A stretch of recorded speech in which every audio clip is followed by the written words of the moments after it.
Assalamualaikum warahmatullahi wabarakatuh. Perkenalkan, nama saya Aditya Nugrahalius dengan NIM 18060073. Baiklah, saya di sini akan mencoba menerangkan materi Ekonomi Pembangunan 2 yang dibimbing langsung oleh Bapak Dr. Alfons Satrianto, SEME. Baiklah, langsung saja masuk ke materi yang pertama, yaitu teori perdagangan internasional dan strategi pembangunan. Globalisasi perekonomian. Dalam beberapa dasawasa terakhir, perekonomian dunia telah semakin terkait melalui perdagangan internasional yang meluas dalam jasa maupun barang primer dan barang manufaktur, melalui investasi portofolio seperti pinjaman internasional dan pembelian saham, dan melalui investasi asing langsung khususnya bagi perusahaan multinasional besar.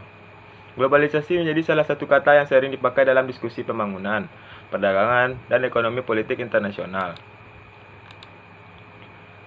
Globalisasi adalah proses yang membuat perekonomian berbagai negara di dunia semakin menyatu, mengarah ke perekonomian global, dan akhir-akhir ini kebijakan ekonomi global, misalnya melalui kebijakan badan internasional seperti World Trade Organization atau WTO.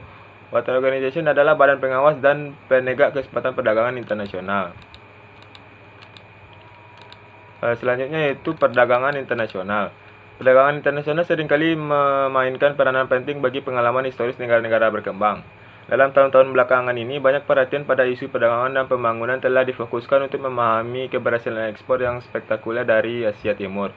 Pada saat bersamaan, di seantero Afrika, Timur Tengah, dan Amerika Latin, ekspor produk primer biasanya mencakup porsi yang besar dari produk domestik bruto negara individu.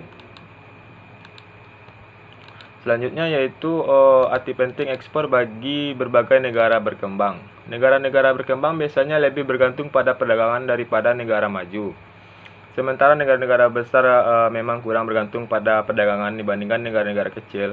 Pada ukuran apapun, negara-negara berkembang cenderung mendedikasikan pangsa output mereka yang lebih besar dalam bentuk ekspor barang ketimbang negara maju.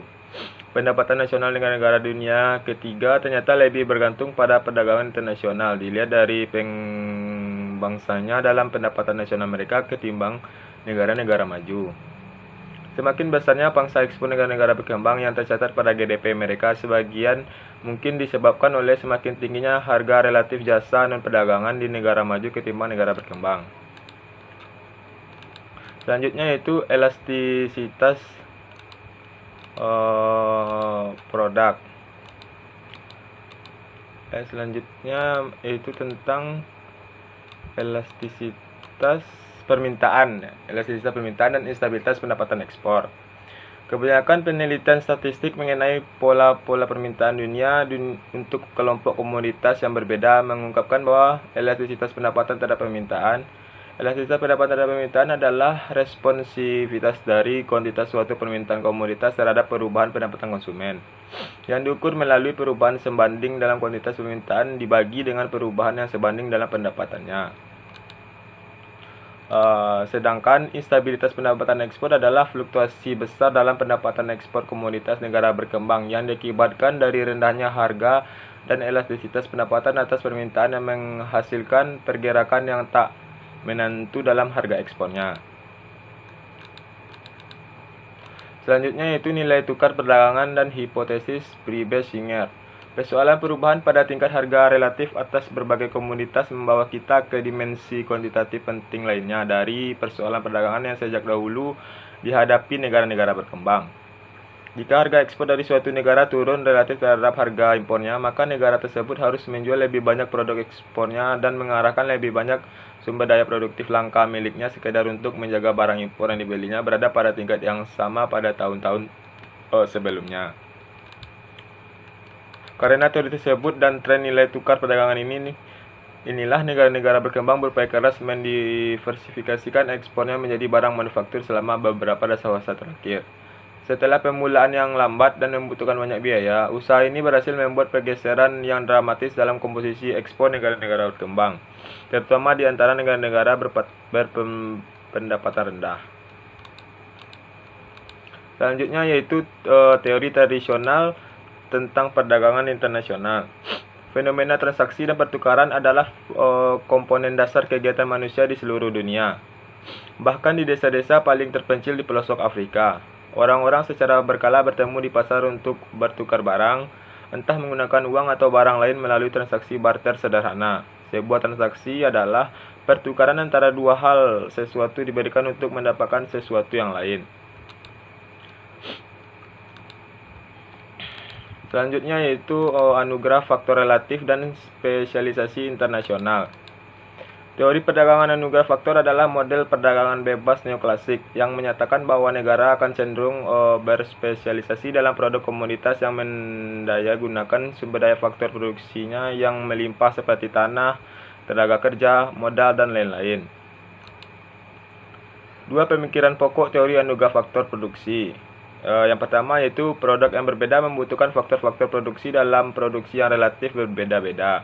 Contohnya, produk pertanian umumnya membutuhkan produksi tenaga kerja per unit modal yang lebih besar daripada produk manufaktur, yang membutuhkan lebih banyak waktu kerja mesin pekerja dibandingkan sebagian besar produk primer. Yang kedua yaitu setiap negara memiliki anugerah faktor produksi yang berlainan. Sejumlah negara seperti Amerika Serikat memiliki modal per pekerja dalam jumlah yang besar sehingga dapat dianggap sebagai negara yang kaya modal. Selanjutnya yaitu tentang teori perdagangan dan pembangunan. Yang pertama yaitu perdagangan merupakan perangsang pertumbuhan ekonomi di setiap negara. Yang kedua yaitu perdagangan cenderung mendorong keseratan internasional dalam domestik dengan cara menyetarakan harga faktor, meningkatkan pendapatan real negara-negara yang berdagang, serta membuat penggunaan anugerah sumber daya dunia di setiap negara efisien. Yang ketiga, perdagangan membantu negara-negara mencapai pembangunan dengan mempromosikan dan memberikan manfaat bagi sektor-sektor ekonomi. Selanjutnya yaitu kritik-kritik terhadap teori perdagangan bebas tradisional dalam konteks pengalaman negara yang berkembang. Yang pertama yaitu sumber daya tetap, lapangan kerja penuh, serta imobilitas internasional dari modal dan tenaga kerja terampil. Yang kedua yaitu pengangguran sumber daya yang kurang optimal, serta teori Van der surplus dari perdagangan internasional. Teori Van der surplus perdagangan internasional adalah anggapan bahwa pembukaan pasar dunia bagi negara berkembang melalui perdagangan internasional memungkinkan negara tersebut untuk menggunakan sumber daya tanah dan tenaga kerja yang sebelumnya kurang optimal menjadi lebih optimal. Selanjutnya yaitu strategi perdagangan tradisional bagi pembangunan promosi ekspor versus substitusi impor. Cara tradisional dalam menangani persoalan kompleks mengenai kebijakan spesifik dalam konteks strategi yang lebih luas untuk berorientasi keluar atau ke dalam. 4 kategorisasinya antara lain yaitu yang pertama, kebijakan berorientasi keluar untuk produk primer. Yang kedua itu kebijakan berorientasi keluar untuk produksi sekunder. Yang ketiga yaitu kebijakan berorientasi ke dalam untuk produksi primernya. Yang keempat yaitu kebijakan berorientasi ke dalam produk sekundernya. Selanjutnya yaitu promosi ekspor, berorientasi keluar menghadapi hambatan perdagangan. Promosi ekspor untuk produk primer atau sekunder telah lama dianggap sebagai sarana utama dalam strategi pembangunan jangka panjang ataupun layak. Wilayah kolonial Afrika dan Asia dengan faktor perdagangan dan perkebunan mereka dimiliki pihak asing, merupakan contoh klasik dari daerah dengan kebijakan orientasi keluar untuk produksi primernya. Yang kedua yaitu perluasan ekspor manufaktur. Ekspansi ekspor manufaktur telah dipicu oleh keberhasilan spektakuler negara-negara seperti Korea Selatan, Singapura, Hong Kong, Taiwan, dan Cina. Sebagai contoh, selama beberapa dasawarsa, ekspor total Taiwan tumbuh lebih dari 20% setiap tahunnya, dan ekspor Korea Selatan bahkan lebih tinggi lagi.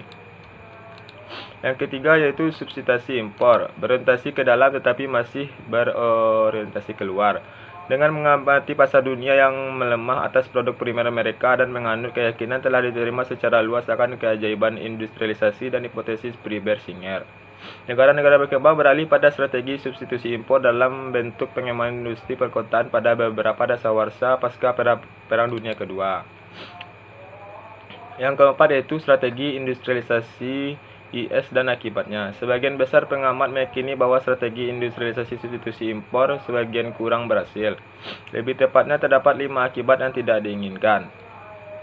Yang pertama yaitu karena merasa aman berada di balik tembok perlindungan tarif dan kebal dari tekanan persaingan luar.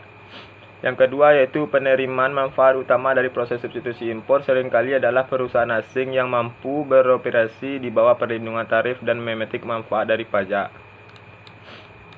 Yang ketiga yaitu sebagian besar substitusi impor dimungkinkan dengan adanya impor barang modal dan produk menengah yang disubstitusi pemerintah oleh perusahaan asing dan domestiknya. Yang keempat yaitu dari strategi substitusi impor adalah dampaknya terhadap ekspor produk primer tradisional. Yang kelima yaitu dari substitusi impor ini yang mungkin timbul dari gagasan yang mendorong pertumbuhan industri yang baru berkembang dan kemandirian dengan menciptakan keterkaitan ke depan dan ke belakang dalam perekonomian keseluruhan. Selanjutnya yang kelima yaitu nilai tukar valuta asing. Pengendalian nilai tukar dan keputusan devaluasi. Nilai tukar resmi tidak sepenuhnya ditentukan pada atau mendekati harga equilibrium ekonomi dari pertukaran valuta asing, yakni tingkat di mana permintaan domestik atas suatu mata uang atau valuta asing seperti dolar akan sama dengan penawaran tanpa ada regulasi atau investasi dari pemerintahnya. Yang keenam yaitu optimis dan pesimis perdagangan. Argumentasi pesimis perdagangan. Terdapat juga di dalamnya ada beberapa, yaitu yang pertama lambangnya pertumbuhan permintaan atas barang ekspor tradisional mereka, berarti ekspansi ekspor menghasilkan harga ekspor yang lebih rendah dan transfer pendapatan dari negara miskin ke negara kaya. Yang kedua yaitu tanpa pembatasan impor, tingginya elastisitas permintaan negara berkembang terhadap impor bersama dengan rendahnya elastisitas bagi produk ekspor mereka, berarti negara berkembang harus tumbuh secara lambat untuk menghindari krisis neraca pembayaran dan valuta asing kronisnya. Yang ketiga yaitu negara berkembang memiliki keunggulan komparatif atau statis dalam produk primer yang berarti bahwa kebijakan perdagangan bebas untuk mendorong ekspor cenderung menghambat industrialisasi. Yang keempat yaitu pesimis perdagangan memandang liberalisasi perdagangan dalam WTO terbatas pada praktiknya. Selanjutnya yaitu argumentasi optimis perdagangan. Nah, di dalamnya terdapat juga antara lain yang pertama, mendorong persaingan, meningkatkan alokasi sumber daya, dan skala ekonomi dalam bidang-bidang di mana negara berkembang memiliki keunggulan komparatif. Yang kedua yaitu menghasilkan tekanan untuk meningkatkan efisiensi, perbaikan produk, dan perubahan teknis, sehingga meningkatkan produktivitas tenaga kerja semakin menurunkan biaya produksinya. Yang ketiga yaitu mempercepat pertumbuhan ekonomi secara keseluruhan yang akan meningkatkan laba dan mendorong tabungan dan investasi serta meningkatkan pertumbuhan lebih jauh. Yang keempat yaitu menarik modal dan keahlian asing yang keberadaannya masih langka di sebagian besar negara berkembang. Yang kelima yaitu menghasilkan valuta asing yang diperlukan untuk mengimpor bahan pangan apabila sektor pertanian mengalami ketertinggalan atau terjadi kekeringan panjang atau bencana alam lain. Yang keenam yaitu menghilangkan distorsi ekonomi yang disebabkan oleh investasi pemerintah baik dalam pasar ekspor dan valuta asing serta menggantikan alokasi pasar atas kegiatan korupsi dan pertumbuhan dalam rente yang biasanya berasal dari sektor pemerintahan yang terlampau aktif. Yang ketujuh yaitu mendorong akses yang lebih setara atas sumber daya langka yang memperbaikan keseluruhan alokasi sumber daya. Yang ke-8 yaitu memungkinkan negara berkembang untuk memetik manfaat penuh dari reformasi didorongi oleh FHWTO-nya. Yang terakhir yaitu tentang pendekatan strategi industrialisasi terhadap kebijakan ekspor. Pendekatan strategi industrialisasi adalah aliran pemikiran dalam perdagangan dan pembangunan yang menekankan pentingnya mengatasi kegagalan pasar melalui kebijakan pemerintah untuk mendorong transfer teknologi dan ekspor produk yang lebih canggih secara progresif. Selanjutnya yaitu yang terakhir integrasi ekonomi. Integrasi ekonomi adalah penyatuan ekonomi dan kebijakan ekonomi hingga tarif tertentu dari dua atau lebih negara dalam satu wilayah. Integrasi ekonomi terjadi ketika sejumlah negara dalam wilayah yang sama bergabung untuk membentuk uni ekonomi atau blok perdagangan regional dengan menciptakan hambatan tarif terhadap produk-produk dari negara non-anggota sembari membebaskan perdagangan antara anggotanya. Baiklah, hanya itu yang dapat saya sampaikan. Lebih dan kurangnya saya mohon maaf. Assalamualaikum warahmatullahi wabarakatuh.